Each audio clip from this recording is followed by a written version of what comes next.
Africa,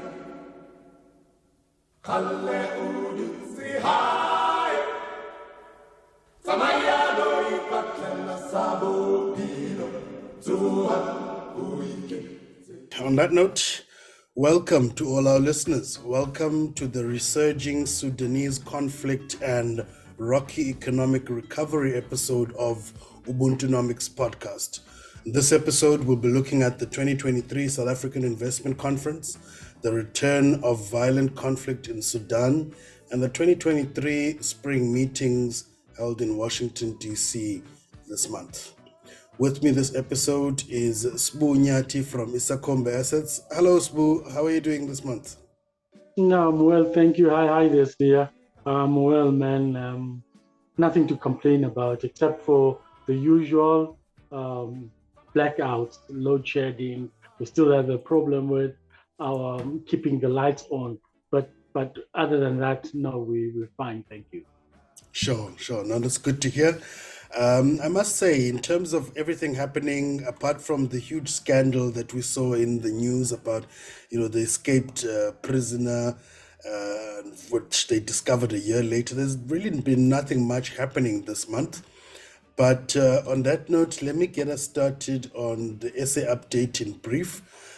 This month, Eskom's PFMA exemption saga took place, and the Minister of Finance has opened up for public comment after withdrawing what was essentially an exemption to Eskom in terms of meeting its requirements as per the legislation for Public Finance Management Act. And on the 11th of April, manufacturing production data came out showing a decrease of 5.2% year on year, whilst sales had increased by 2.1% in February 2023. And on the 13th of April, the mining production data came out showing a decrease of 5% year on year in terms of production and a 6.9% decrease in terms of sales in February 2023. And the president signed the Electoral Amendment Bill of 2022 to allow independent candidates to contest elections for the National Assembly and provincial legislatures on the 20th of April. And on the same day, the president of Namibia, His Excellency Haig Geingob, paid a state visit to South Africa.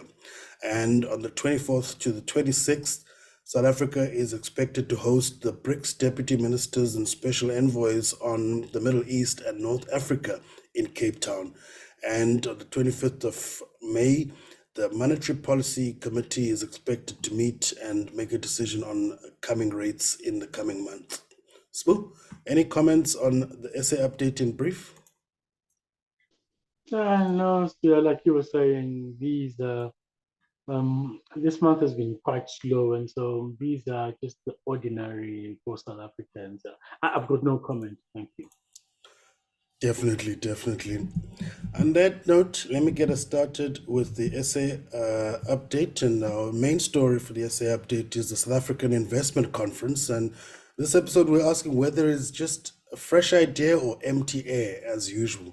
So the 2023 South Africa Investment Conference took place in Johannesburg and received a total of 1.5 trillion rand in investment pledges, which overshoots the initial target of 1.2 trillion rand by about 25%.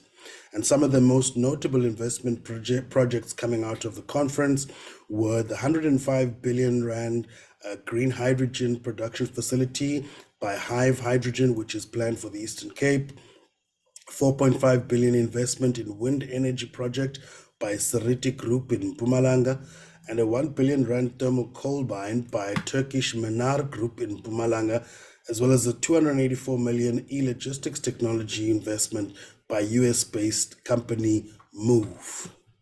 Sbu? Well, those any investment, any form of investment is acceptable. It is what the South African economy requires. We are thirsty, and as the president has said, that he believes that we can achieve much higher levels of investment. So those are investments in the real economy, and so they are welcome. But then one has to also look closer into what kind of investments that are we getting, what kind of pledges are we getting, because there's a huge difference between a pledge and actual investment. And so you can see that this time around, the pledges came from the energy sector in the main. 105 billion rands. If that project kicks off in the Eastern Cape, it will be a major game changer. But then again, like I was saying, these are pledges, and we heard that a lot has been pledged, but since 2018, only about 460 billion rands worth of factories and machines and roads and mine shafts have been sunk. Only 460 billion. I mean, if you look at what kind of percentage you're looking at it, it's something like 30% of what has been pledged. So South Africa really needs a lot of investment, and we have to scrutinize what kind of investment that are we getting, and we have to also question ourselves, look into things like what kind of an industrial policy do we have? How does this speak to our investment strategy? How does it speak to our vision as a country, or the 2030 National Development Plan? Where are we going? I mean, South Africa is at the moment not investing, basically. Both firms and the state are not investing, because we, according to the National Development Plan, we're supposed to be sitting at something like 25% of gross fixed investment in the productive sectors. And at the moment, we are something like 13%. So there's no formulation of capital, of fixed capital. So yeah, those are my initial remarks here. Yes, yes. Look, I think I tend to agree with you that the investment is much needed, but I worry that some of these conferences, in most cases, do just become talk shops. However, I think the positive coming out for me is the commitments and pledges being made in the energy sector. Although we've been quite critical of the way in which government is trying to resolve this energy crisis in South Africa, in that they're relying heavily on private capital and private investment without actually giving much direction and a clear stance in terms of both policy, but also public investment in the way government is resolving this problem. But I think, given the size and the challenges that we faced, I think any kind of investment at this stage is welcomed. My only caveat, or sort of little piece of something that we should always remember and sort of kind of warn people against, is the notion that these problems can be easily resolved through foreign direct investment. And I would be interested to find out how a lot of these project commitments are going to be financed. But for me, it would be far more prudent or smart that we can finance these projects with domestic capital. South Africa has got very deep capital markets, but despite this, we seem to be quite reliant on foreign direct investment, in terms of foreign capital coming in to invest in projects like these. And that's largely because we don't export as much in terms of our current account balance, which is in a deficit. So we need the foreign capital inflows to pay for that deficit. And I think this, in terms of long-term economic policy, is unsustainable, and partly one of the challenges and one of the reasons we're faced with some of the problems we have. So I would say, moving forward, that yes, it's great that there's been a lot of interest, both internal and external interest in investing in South Africa. But I do hope that as we take the projects forward, and as they, try to syndicate the money and reach financial close, that a lot of domestic capital and money that's already in South Africa is going to get deployed or invested in the energy sector and some of these commitments that have been put out. But again, we still have a long way to go. And as you say, if we're targeting 30% of GDP in terms of investment, we're still very, very far away if, we're around 10 or 12%, as you've mentioned. So despite this conference having overshot in terms of the target of 1.2 trillion, obviously, as we know, there's a huge difference between what's committed and what actually gets invested. But even the 1.2 trillion target, or even the 1.5, is still very, very far off in terms of where we hope to be as a country in terms of our level of investment and commitment in recovering the economy post COVID-19. Yeah. Yeah, there were 35 countries that were expected to come, and what was interesting was that the Chinese delegate said, we will just keep to the Belt and Road Initiative. What we'll do is we'll just invest in logistics and network industries. So I thought, okay, the Chinese know what they want. They've got a plan. South Africans don't know what we want. We're just taking anything that comes along. I mean, we should be looking at what kind of skills we have. How do we, like I said, our investment plan. Everything should be talking to a bigger vision, a bigger plan, so that all the capital that gets employed goes in the right direction. And so another question was asked of the president's economic advisor, Ms. Trudy McKay, that what have you learned? And she said, no, in South Africa, we still need to fix our regulations. We still need to fix things like environmental impact assessment plans and the granting of those. We still need to talk to communities to make them understand what kind of these investments are about and how the communities are going to benefit. Because some communities will be up in arms, like you have a case in Cape Town where I think it is Amazon wanted to build in a very sensitive area, within a historically sensitive area, and you find that some investors will just come in and want to put in a factory in an environmentally sensitive area as well. So you have a government that ran a story last year about the Msikaba Bridge and another bridge. I think the investment was in the region of about 4 billion and another 2 billion out in the Eastern Cape. And the communities, they wouldn't want any of that. They went to court and they won. And so you have a government that has been trying to lure these investors, but they do not know that there is no coherence, or there is no there's no foresight on their side. These should have been long sorted out. I mean, things like granting an investor to invest in a certain area only to find out there's no energy. Those are elementary mistakes that we're making.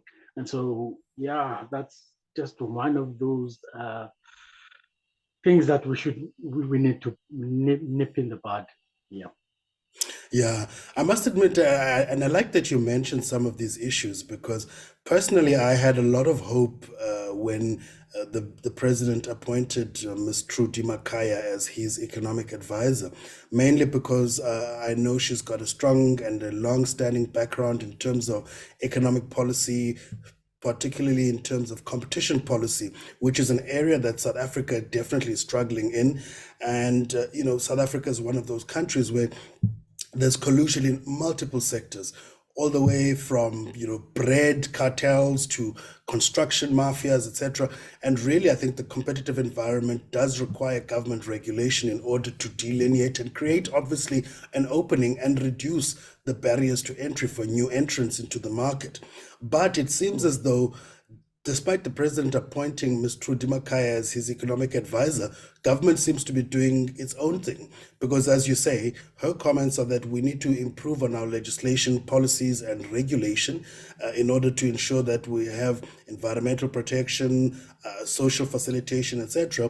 But government, on the other hand, seems to be focused far more on the deregulation of industries in terms of how it's aiming to attract investment. You've seen this more recently with the energy sector. A lot of deregulation has been taking place. And similarly, there were recent comments by the central bank governor that there need to be further deregulation in areas such as logistics, etc.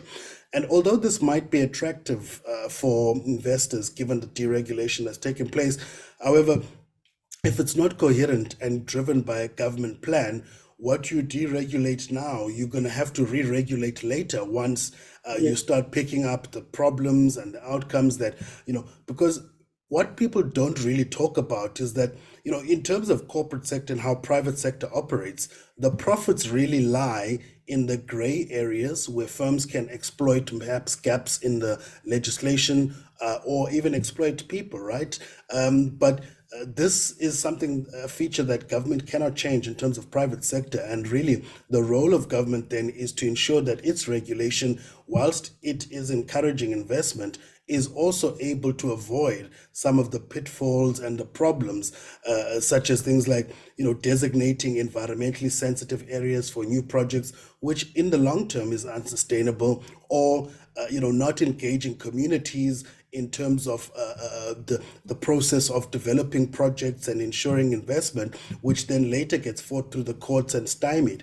So these are really crucial areas that the government seems to be failing in. One is regulation, and the second one, I think, is the social facilitation part.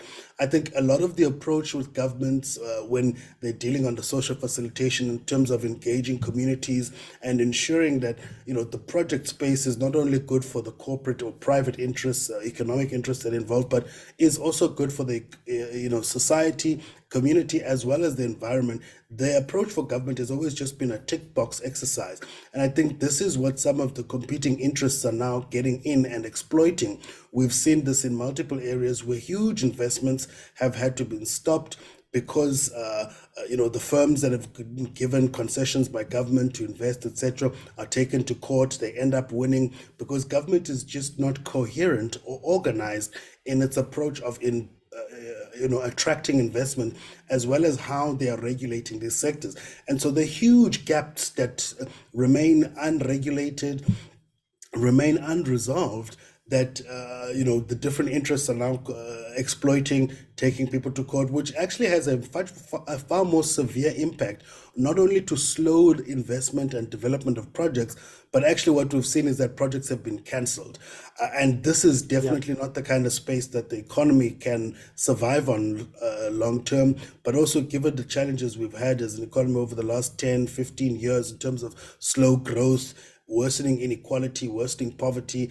We're not in a place where we can cancel investment projects because there isn't enough investment taking place, and the economic situation is just getting worse by the day. So really, I think government really needs to pull up their socks when it comes to regulation and ensure that how they regulate environmental management, as well as social pacts that they make between private sector and communities, is also coherent with attracting investment. It also doesn't help government to over-regulate to the extent that private sector is not encouraged to invest, but deregulating without any plan, even in the most biggest capitalist societies like the US, as you've seen in the banking crisis that the US is currently faced with, and other financial sector crises that the US has faced for post the deregulation that they had about 10, 15 years ago. It's problematic. Now they find themselves in a space of having to re-regulate these areas and fix the problem of the last decades or 15 years that the deregulation without any plan has led to. Yeah, we're still making silly mistakes in South Africa. I mean, we've talked about our visa regime. I mean, you find that skilled workers, say a firm wants to bring in, say, like 2 or 3 engineers to to sort of like be the lead engineers in those in that project. They find it very difficult getting visas. I mean, that's elementary. And on a different on a slightly different thing, there's also the notion that we need foreign direct investment more than we need local investment. I think as Ubuntunomics, we we like balance, so we prefer to have the more, mostly local investment, but FDIs will bring in much needed skills. They'll bring in new technologies and things like that. So we need that as well. But in order to get foreign direct investment, the firms in that particular country need to invest first. They need to be the ones that set the tone. And so what you find in South Africa is that we've got this massive energy problem. And then these firms use the funds that they had not to invest in more capacity, but to invest in generating their own energy. And that is taking away much needed capital from being employed. And so we need to be more prudent about how we do these things and how we project ourselves. Like Tito Mboweni came up with a plan with a stimulus. It was a recovery plan, an economic recovery plan, and he said in network industries, what has happened to that? The South African government is not investing in network industries. We're still relying on private investors to come in and rebuild our rail network. We're still relying on them to come in and build our transmission lines. When is the South African government going to invest in the South African economy?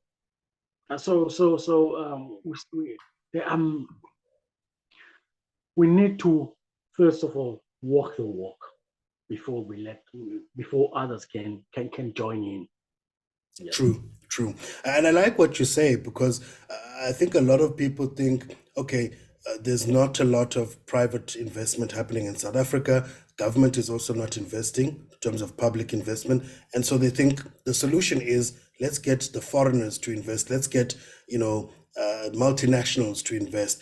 And this overlooks a couple of issues. Firstly, if you want to attract foreign capital investments, you need to have very good regulation that encourages that investment, but also ensures that the foreign capital, it operates in a way that's in coordination of the national interest and the national plan.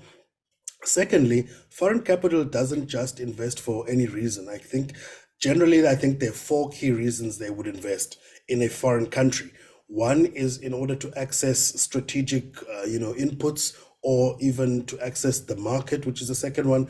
And sometimes it is due to geographic proximity or due to geographic reasons.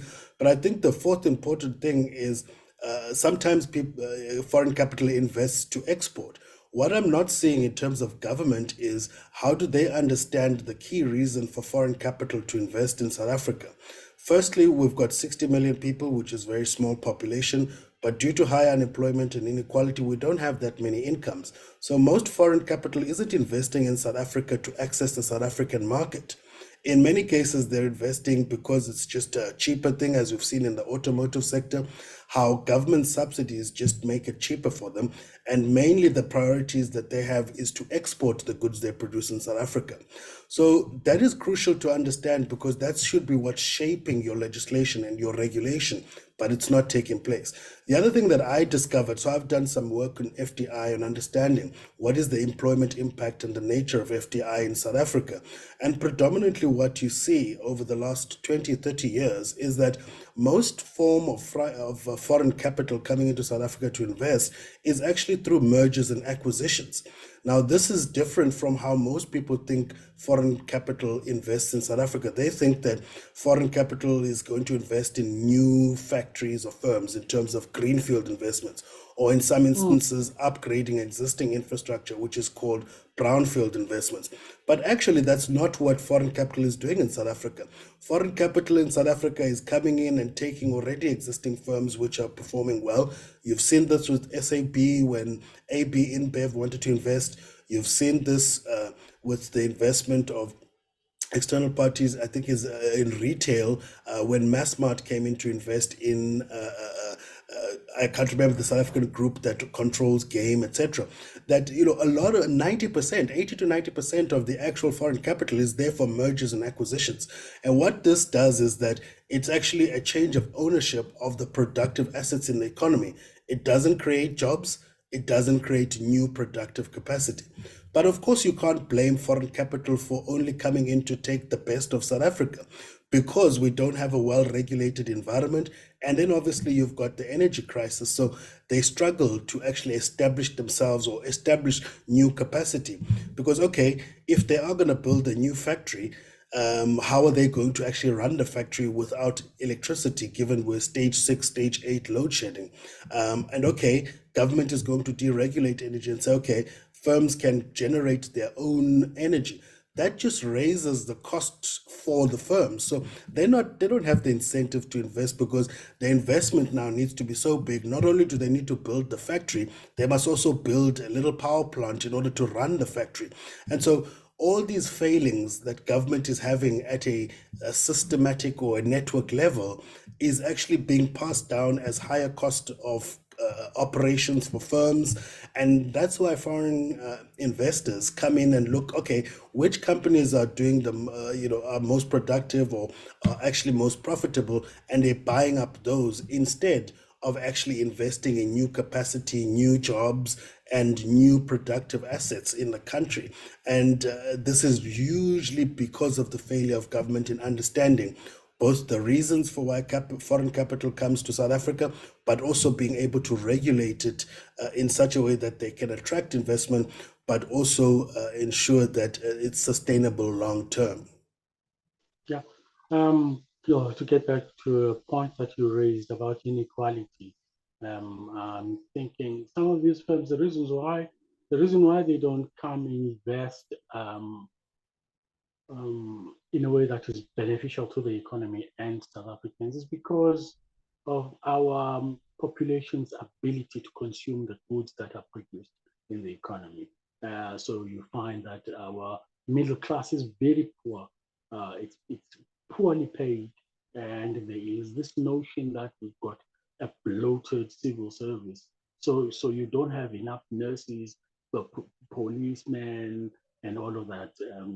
People who are able to consume the goods that these firms will be producing. Because we must face the truth that firms only produce in order to gain profit. And if there's no profit that is going to be made, there will be no investment into that economy. And investment is the only driving variable that causes income to increase. And so you find that even, like I said, even those who are employed are underpaid. The South African, that is the South African middle class, it is highly indebted to, and so we're not building the houses, we're not building the factories, and I mean, investment drives demand. And so if you don't have, if firms have stopped investing in the economy because they don't see value, and so you find that in South Africa, in most cases, you'll find economists saying and politicians that the private sector is hoarding money. So private sector is hoarding because it cannot invest. They would rather invest in equities. They can't invest in, they need to make a profit. We have to be fair with them.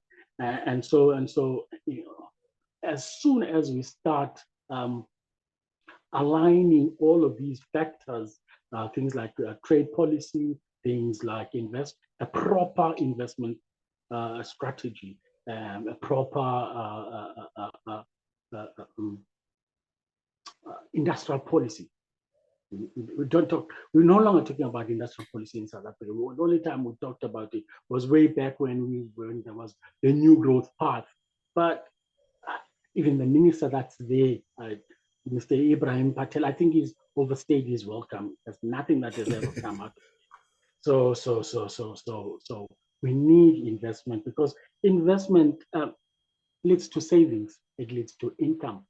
And as the economist Michel Kalechi said, investment is the key driver of profits.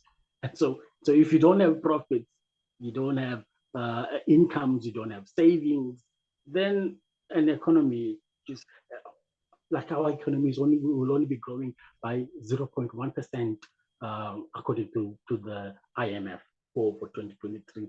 And from that standstill base, next year, it will only going to grow by 1.8%, which is still, and we have to look at our population growth at something like 1.2%. So we for the past 15 years, let me be fair, for the past 10 years, our GDP per capita has been going down.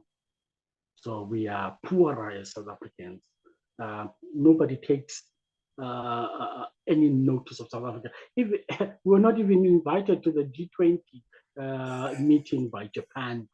They would rather have the Comoros, the president of the Comoros, there to represent Africa. So we have to look at this beast in the eye and know and be sincere to ourselves that this economy is not performing at full capacity. Not. And I like where you are going, Spo, because you're zoning into the real crux of the problem, the lack of investment. And I think this is what we need to forget all the noise on the side, because, sometimes people make this argument that there's actually a chicken and an egg situation between investment and demand. Some people say you need demand in order to attract investment. So, once people can see that people want to buy certain goods, then investors will invest in producing those goods. But I don't think that it necessarily is that case all the time. That actually what's more of a direct case, because you may have an increase in demand but not have investment simply because the returns aren't there, or there's bad regulation, or there's an energy crisis, etc. And so that demand cannot be met. And so it's not necessarily demand that is supposed to drive investment. It's actually investment which then creates the incomes, which then improve the demand, which then continue to cycle. So I think too much noise is happening, and government is now dabbling on this sphere of trying to boost demand, whether that be through the universal basic income, because we notice that almost half of the workforce is unemployed. There's high inequality and poverty. So we think, okay, if we put money into people's hands, that's going to increase the demand and attract investment. But I don't think that's going to happen, because, as you're saying, when investors consider whether to invest in producing something that people will consume, it's always going to be the profits that determine this. And if you've got an energy crisis, inequality, that means the profitability is low. And so they would much rather make profit in the financial markets, because it's guaranteed, it's less onerous, and in many instances you can ensure a specific return. And this is where government is failing, because by regulating industries, you can make sure that you regularize the profitability. By understanding why foreign capital comes to South Africa, you can then regulate yourselves so that you can promote exports by ensuring your exchange rate is stable, etc., which is not what's happening in South Africa. And so you talk all this talk about attracting investors, but you're not regulating to ensure their profitability. And you'll only ever attract investment if you can ensure profitability to some degree. Yes, there's going to be uncertainty in the markets and the economy generally, but the role of government and regulation is to ensure that that is minimal and that people can actually calculate and ensure a stable return on their investment. And that's how you actually attract investment, not this noise about demand, noise about other things that actually in the matrix of investment have no bearing whatsoever. Precisely. On that note, that brings an end to the essay update this month. And just a reminder to all our listeners, on whatever platform you're listening through, please hit the like button and share this episode amongst your family and friends. And don't forget to hit the subscribe button to keep up to date on all future updates from Ubuntunomics podcast.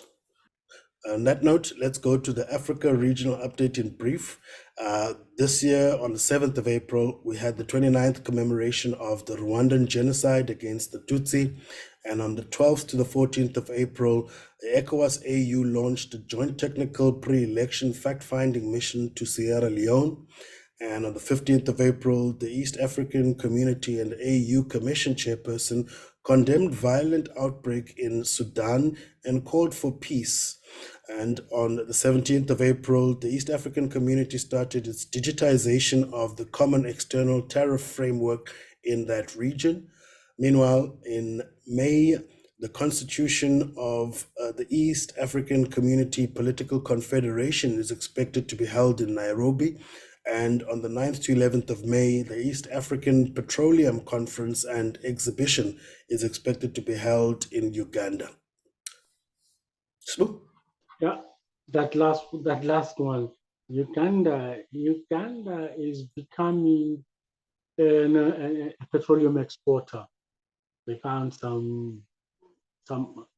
they've got some wells in the region, in the Victoria Lake region. I don't know how their environmental issues are, but it's something to watch. That oil coming out of Uganda, because they've got a next door a market in Kenya, and Rwanda is growing, so they've got a market there too, and their own market. And oil and petroleum are known to sort of like lift countries from low income to middle income. Like we also have in South Africa currently the president of Namibia coming to talk trade with South Africa because they've made some discoveries. So something to watch. Most definitely. And yes, I think that East African crude oil pipeline project is one of the key projects, as you've mentioned, that's going to improve income and productivity in Uganda, and as well as Tanzania and other countries in the region. But again, we need to watch this development, because my understanding is that there's been some legal battle, especially in the French courts, due to, I think, Total is making a significant investment in that pipeline, but has now been stymied due to not having been compliant with some of the environmental protection regulations in an international basis, but also within Uganda, where the pipeline is expected to lie, majority of it, because the pipeline connects all the way to Tanzania. On that note, a reminder to our listeners, on whatever platform you're listening through, if you're enjoying this episode, please hit the like button and share it amongst your family and friends. And don't forget to hit the subscribe button to keep up to date with all future updates from Ubuntunomics podcast. On that note, that takes us to the main story for the Africa regional update this month. Sudanese conflict resurges.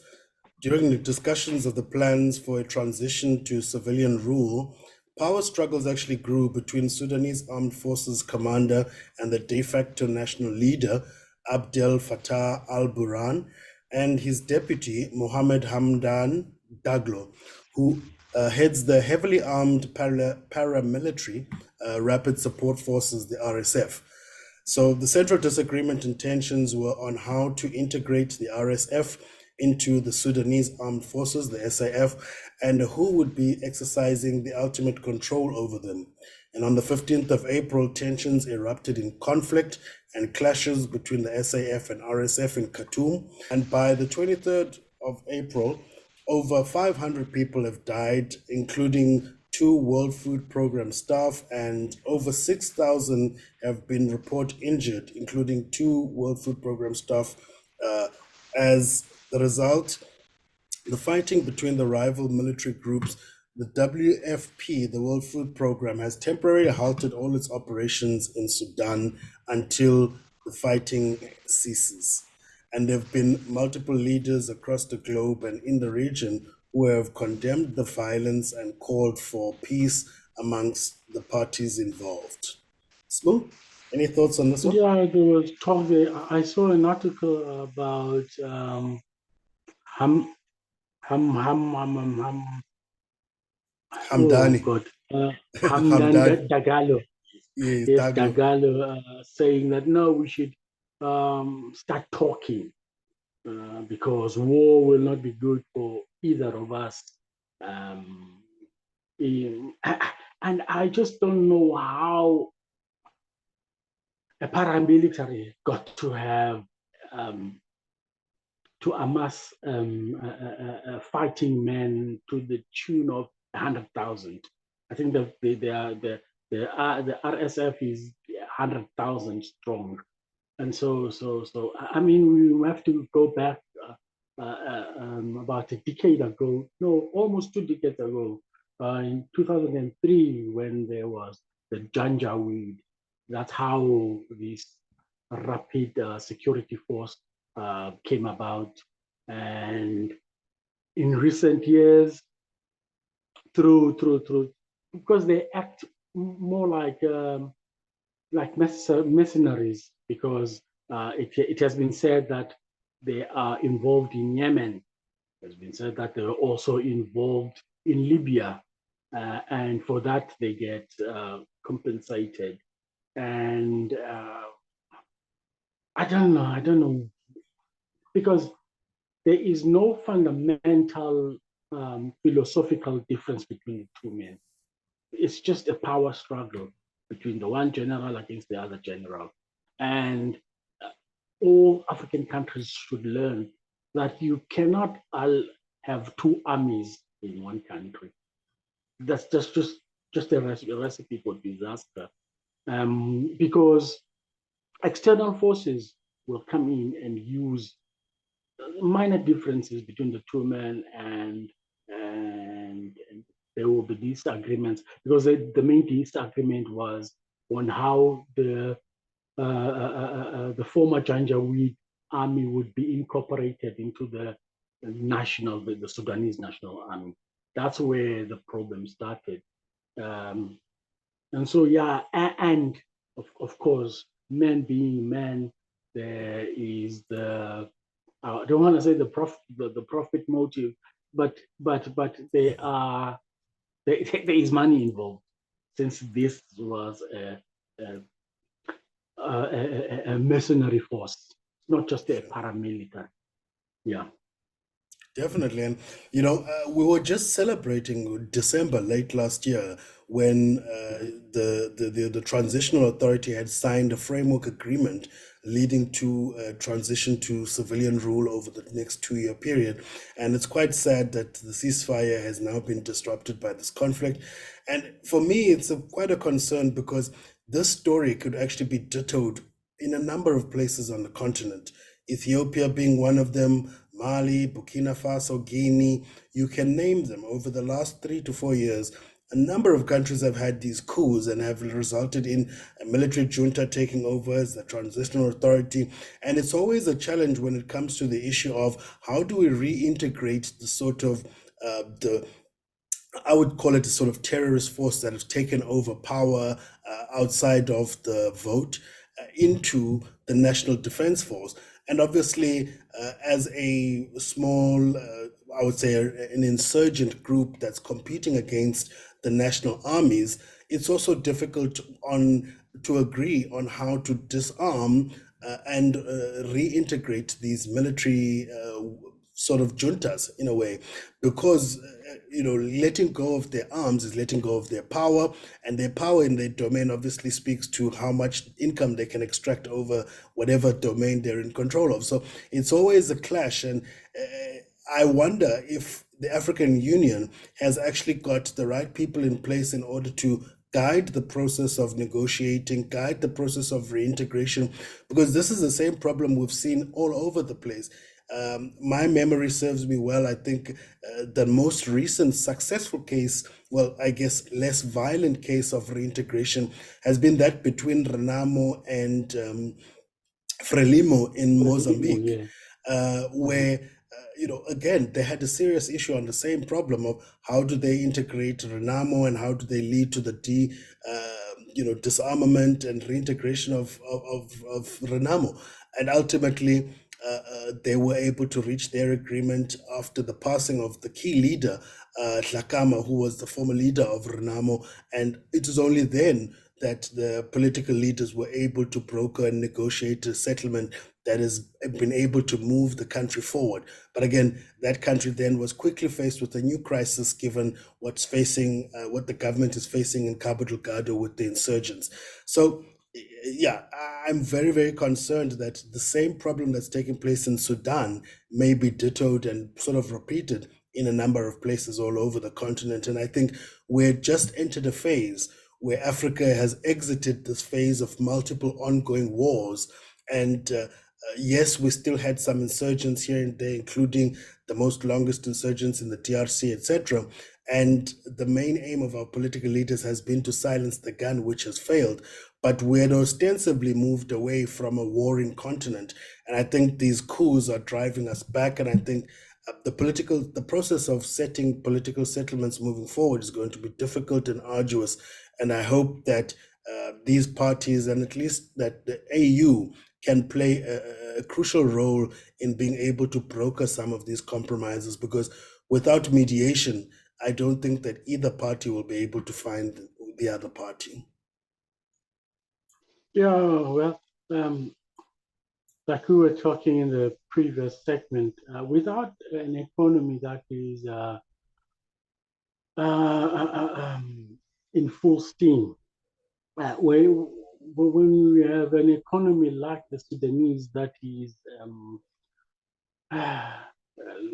for a lack of a better word, that is in the doldrums, then you are bound to have these problems. Because for starters, the reason why the RSF got so much resources was because the UAE and Saudi Arabia invited them into Yemen to fight the proxy war on their behalf against the Iran-sponsored Houthis. And then there's also the Russians, the Wagner group that comes into play, because the Wagner group is also said to be facilitating the transfer of gold to Russia, because the Russians, it is alleged, are getting gold in exchange for wheat, and there's not been much planting in Sudan, and they were hit with floods, and then there was also a drought, so they need Russian wheat, and also something that escapes most people is that Sudan is the third largest producer of gold on the African continent, and so there is the money, there's that motive, that motivating factor, and also the global balance of power, because there's the US, who is said to be on the side of General al-Burhan, and the Russians are on the side of General Dagalo, and so it's a bit of a proxy war, but the Russians don't want to. They've got the Wagner group in there, so they are not responsible for a private company. that is in the Sudan. And we also have to remember that there was that deal about a naval base that is in the Red Sea. The Russians want to build a naval base there, and the Americans don't want any of that because the Americans have got a naval base out in Djibouti. They're unhappy that China has got a naval base out in Djibouti too. So they want. I mean, that the Red Sea and the Suez Canal, that's a major trade route, the biggest trade route in the world.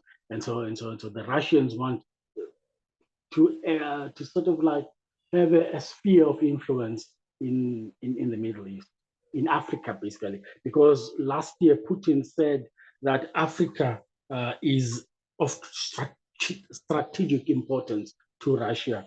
Because we have to remember that as Russia and China want to move away from the dollar, this petrodollar, they want to move into what they call a resource based multipolar world. And so resources are even much more important or of much more value than in previous years.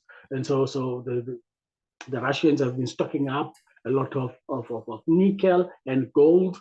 And so the Sudanese in Sudan, they get the gold and they can easily influence also places like Chad, Burkina Faso, and all of those Sahel countries. So it's a we cannot take away the role of Russia and the role of the Americans in this conflict. Yes, I think it's very concerning, really, that not only we've got difficult political contexts amongst that are domestic issues, like as I've highlighted that, the disarmament and integration of the military insurgents into the defense force is always a problem. Now, as you mentioned, obviously, without a clear government to coordinate all of this, external parties are being involved, and it seems as though our worst nightmare is coming true. And we mentioned this in the couple of episodes back when we were discussing how the Russia-Ukraine conflict has turned this whole thing into Cold War 2.0. That we were worried that Africa might be the area or the arena that these proxy wars take place. And given the political vacuum in the Sahel, really, I think it's a recipe for disaster, and it's taking Africa at least 30 years back in terms of the progress we've been able to make as a continent and at a national level in some of the countries that are involved. And it's very, very, very concerning. Yeah, and the Sudan also export 19% of their export go to China. So there's also the Chinese influence, because there was the Chinese influence also in the civil war in Ethiopia. So as you are saying, all of these players, the Cold War has been reignited. Yeah. Definitely. On that note, that takes us to the global geopolitics update in brief. On the 11th of April, the IMF revised real GDP growth up downwards to 2.7% from 2.8% prior. And on the 14th of April, the US Federal Reserve approved the UBS Group acquiring some of the subsidiaries of Credit Suisse Group. And on the 2nd to the 3rd of May, the US Federal Operations Market Committee, the Federal Reserve, is expected to meet and determine rates in May the 2nd and the 3rd. And on that note, that takes us to the main story for the global geopolitics update, the 2023 World Bank IMF spring meetings. So the 2023 spring meetings of the World Bank Group and the IMF, the International Monetary Fund, took place in Washington, D.C. And spring meetings bring together central bankers, ministers of finance and development, parliamentarians, private sector executives, and representatives from civil society organizations and academics to discuss issues of global concern, including the world economic outlook, poverty eradication, economic development, and aid effectiveness. Member countries this year endorsed measures to add up to 50 billion in the World Bank's lending capacity over the next 10 years.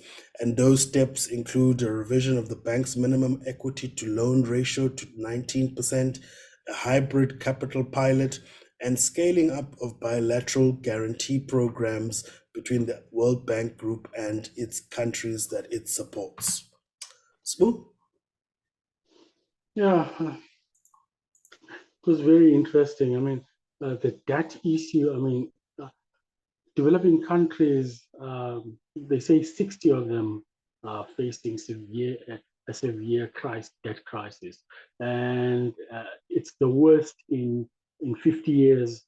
And so what happens is that instead of building the schools, building the hospitals, building the clinics, and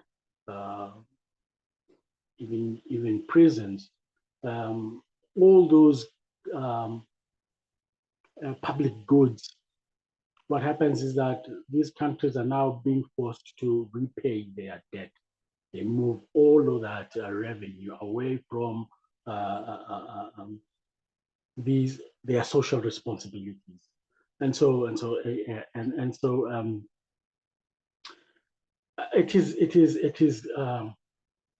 it was quite pleasing for the World Bank and the IMF to first of all acknowledge this, to say they'll do something about it. There is the issue of the SDRs, and then there's the issue of trying to talk to lenders, sort of like ease their debt repayment thingies. But what is worrying to me is that most of these countries that are indebted are not only indebted to the World Bank or to other governments, they are also indebted to the private sector, to private funders. And you get a situation like you have in Sri Lanka, where the World Bank and the West was saying to the Chinese, no, give them some space, relax your repayment, the repayment of their loans. But then the Chinese said, okay, we'll do this, but you people must do the same. And the West will say, okay, we'll do the same. That is the government. But everyone forgets about the private lenders. The private lenders will just say they flat out refuse, because private lenders are responsible to shareholders. They're not responsible to citizens. And so they want their money back. And so the World Bank is saying, no, we'll come up with all of these tools. We'll come up with funds so that we can ameliorate this debt crisis. But what about the private lenders? What will happen there? So those are my initial thoughts here. Yes, yes. And I think this is a significant issue, particularly for African countries who have supposedly increased their debt to most significant levels in the last 50 years. In fact, some people are even speculating that we might find ourselves in the early 2000s HIPC period, where heavily indebted poor countries in Africa needed to get debt relief. And we've seen this already with a number of countries, including Zambia, Ethiopia, Chad, and more recently, Ghana. The challenge, though, is that despite the World Bank and IMF having acknowledged this debt crisis issue, is that they're still relying on a process that is slow, being the G20 World Bank Common Framework process, that, to this stage in terms of Zambia, after I think a year, close to 2 years of negotiations, hasn't actually led to any debt relief. In fact, the ongoing negotiations have also been stymied by what you mentioned, the significance of private capital in terms of the debt owed by the government of Zambia to its creditors, which, unlike government debt or official credit, which the G20 countries can agree to provide debt relief for, they cannot actually dictate those same terms to private capital creditors because of the limitations with law, etc. And so I'm worried that this issue of the debt is being easily brushed under the carpet and not really being considered, mainly because it doesn't affect advanced economies as severely. And at the same time, the advanced economies aren't the main creditors in the current period that we're faced with. And so for most of these leading economies, it becomes a talk shop, which, I'm very concerned that it's going to drive us down a spiral that we cannot come out of, particularly as African countries. The other thing I'm more concerned about is that these multilateral and international institutions, particularly on the more recent global issue of the Russia-Ukraine conflict, have been clearly taking sides, as Yeah, opposed to taking a middle path and trying to find a peaceful resolution to the conflict. yeah, They've decided, to pick a path, supporting Ukraine for whatever reason, whether that be in solidarity with the West or, in condemnation of Russia's attack on Ukraine. But these are institutions where we need to have equal footing. Not only are the issues of multilateralism challenged by the veto power that some of these leading nations have in the UN Security Council, for example, this is now cascading all the way down into economic areas and financing. And, the institutions such as IMF and World Bank, although they might seem as though they have a global purview or global interests at mind, they're not actually being sincere because they're choosing sides in geopolitical issues, which they shouldn't be doing. Obviously, this also speaks to the shareholding of some of the countries involved in these institutions, and something which we cannot move away from. But for me, that we cannot really, as African countries and African nations, rely on these institutions. And I think this is also partly what the other side is exploiting in terms of generating alternative sources of funding in this multipolar world that we seem to be moving towards. But I think, quite clearly, even if you look at some of the discussions that happened in these spring meetings, expanding the World Bank's lending capacity by 50 billion over the next decade is not sincere to the assistance that similar institutions and governments were able to provide to Ukraine, for example, in a matter of a year. They've been able to provide that same amount 3 times over in terms of the financial and military assistance that they've provided to Ukraine. And so we cannot sit and think that these international or multilateral institutions, by expanding their lending, etc., will have a positive impact on the African continent.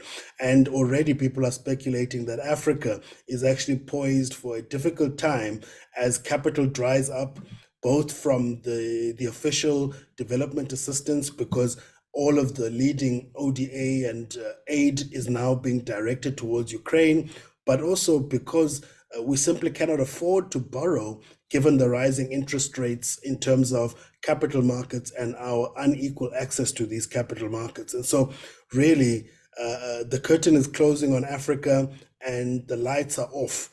And I worry that they're not going to come back on anytime soon. We are on our own when it comes to this. And it's not clear that these multilateral institutions that we're part of are going to come up with any solutions to help us anytime soon.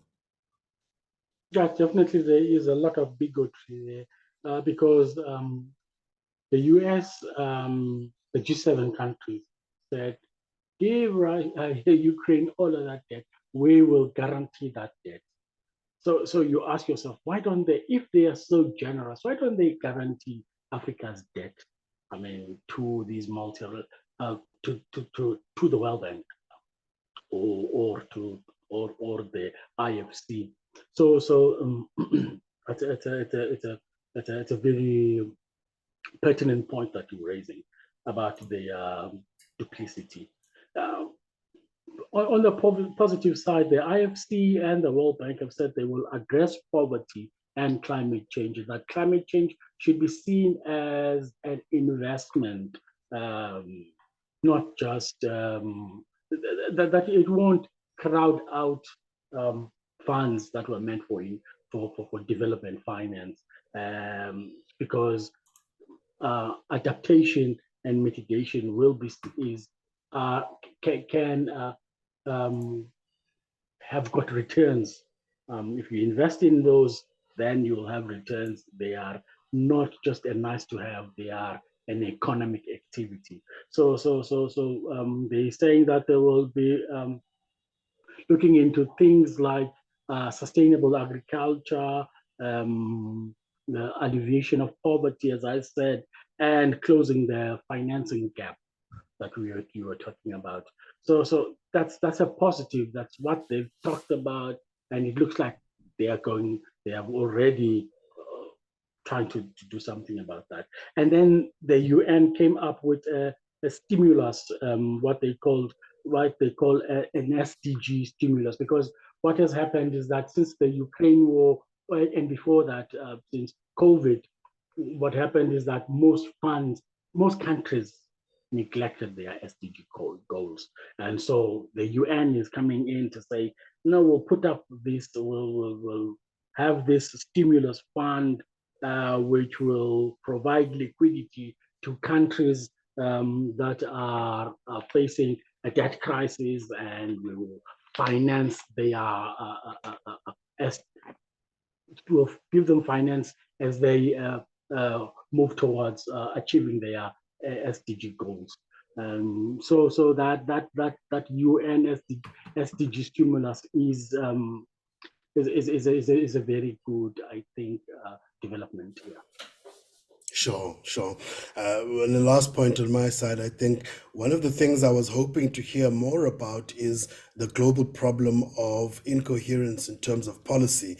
As you know, they've projected global growth to be slowing, and so global growth is definitely expected to slow down. But at the same time, we've got rising in inflation, which has been has resulted in central banks raising interest rates, which raises also the cost of investment and also slows down the economic recovery process, even though it may be able to slow down the rise of inflation. This creates a policy incoherence issue in that we want to recover the economies, but at the same time contain inflation.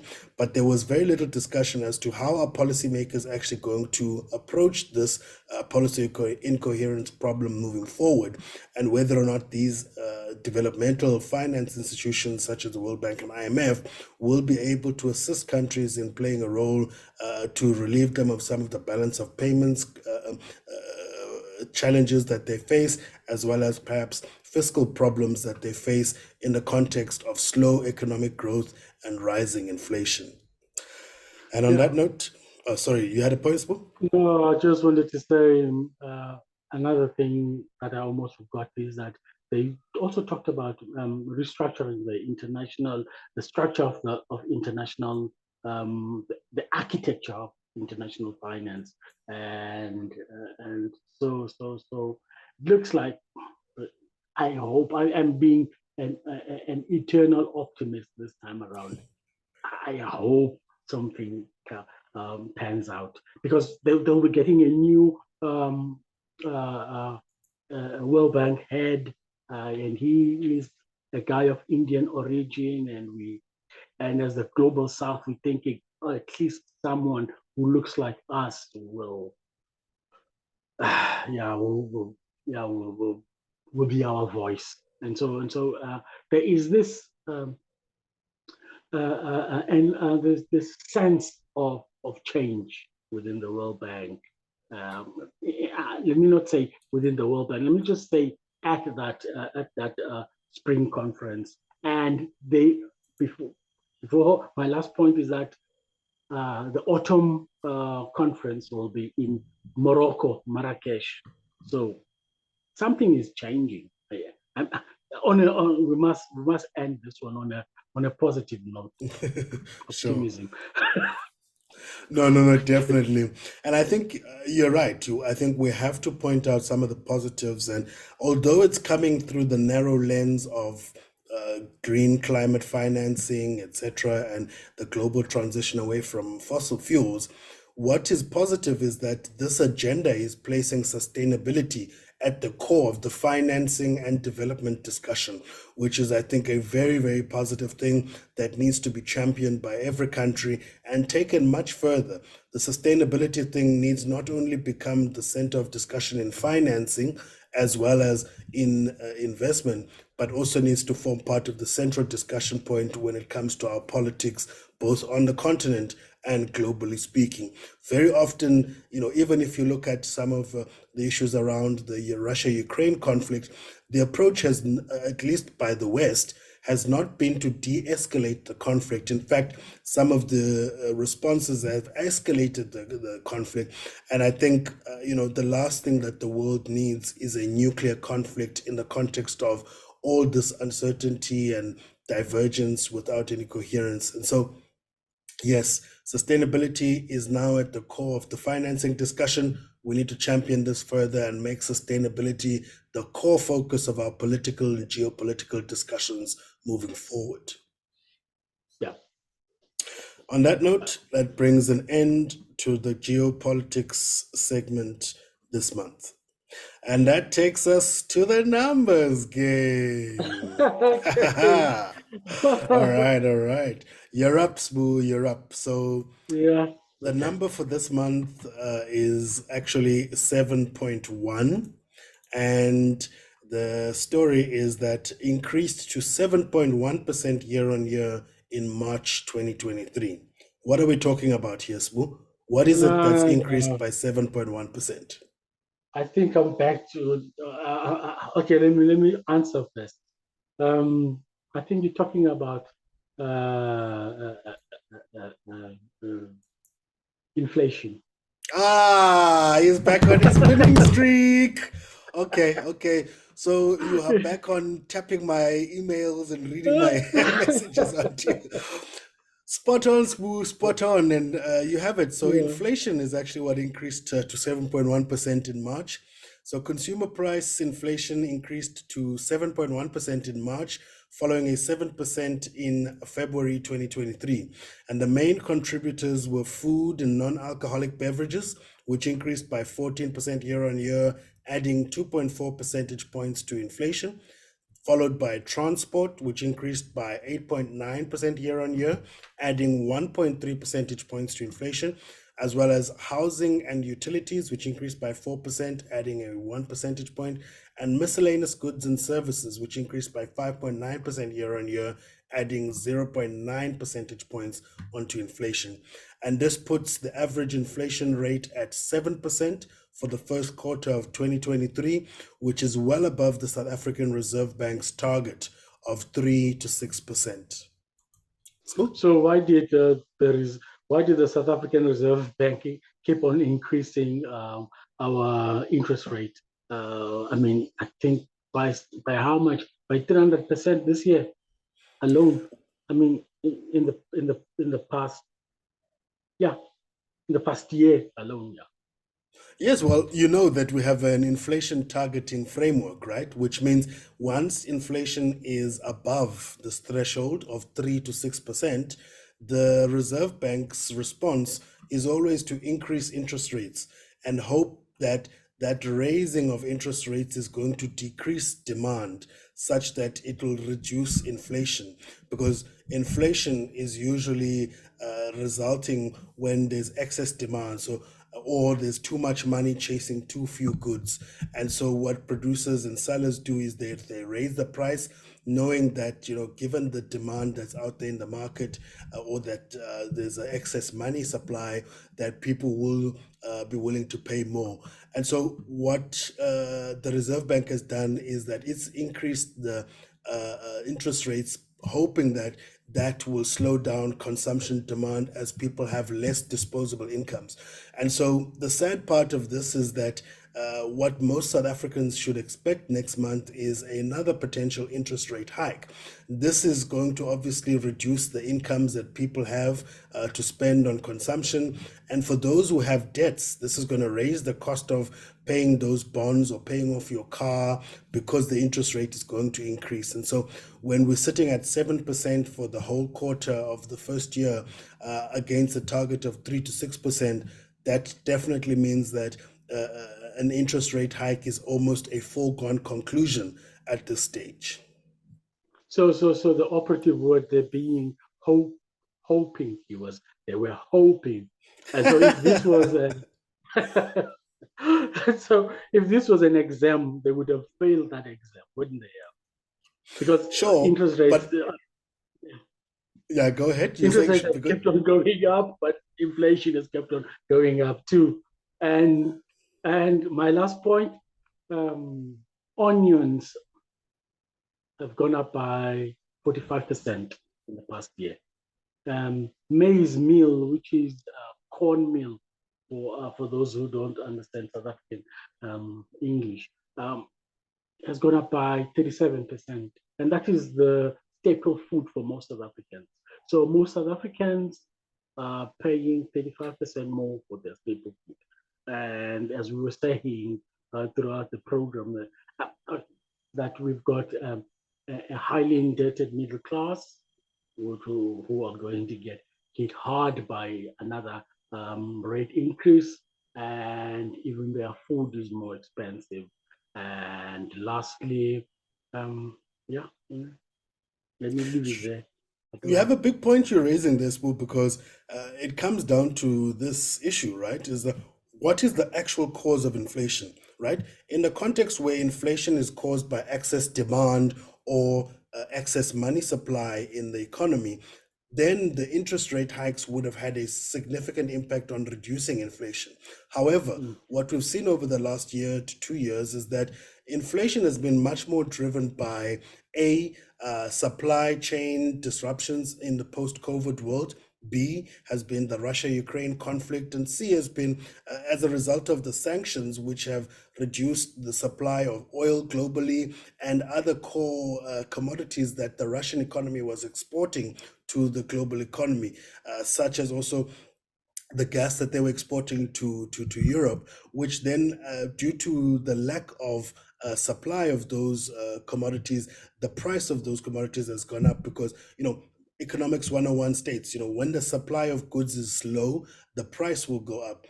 Scarce goods are always more expensive. And so by raising interest rates, the central banks globally have not gone to the core of the issue, which is supply chain disruptions, resolving the conflict between Russia and Ukraine, as well as this issue of the energy, the cost of energy, which is cascaded down. And as you can see, the top drivers in South African case for inflation have been non-alcoholic beverages. So this is food, transport, household utilities, and these are all things which have directly impacted by the rising cost of energy due to the Russia-Ukraine conflict, as well as the unresolved issue of the global supply chain disruptions. And then this goes back to the issue of the policy incoherence, right? That, by simply having a single response of raising interest rates or single tool response, you're not going to be able to deal with inflation without understanding what its core cause is and being able to deal with that cause directly. On that note, that brings an end to our episode this month.